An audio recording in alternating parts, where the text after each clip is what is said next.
Hello everyone, today I will give a quick demo of our food safety monitoring and sample support system.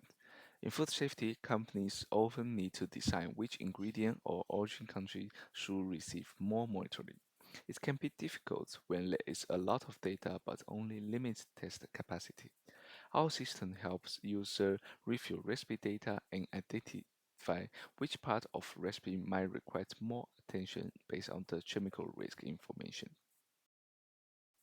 In our system, there are two main user roles. The first user role is Food Business Operator, or FBO.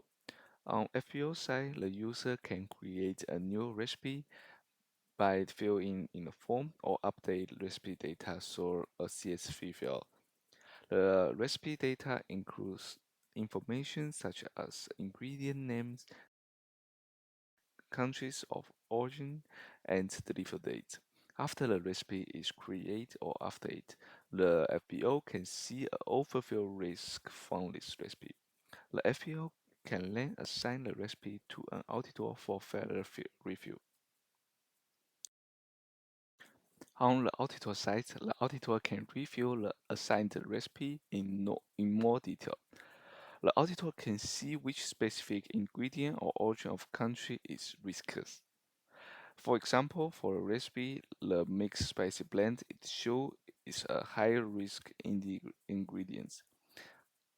By opening the detail fields, the auditor can see the failure rate, confidence level, and the total number of testing behind the results.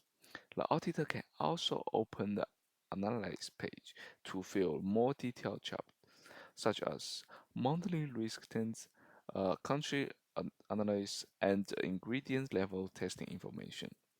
For each ingredient, auditor can compare the total number of the test, the average pass rate, and the highest risk parameter. The auditor can also select or deselect item and change the data reads to explore how the risk information changed over time.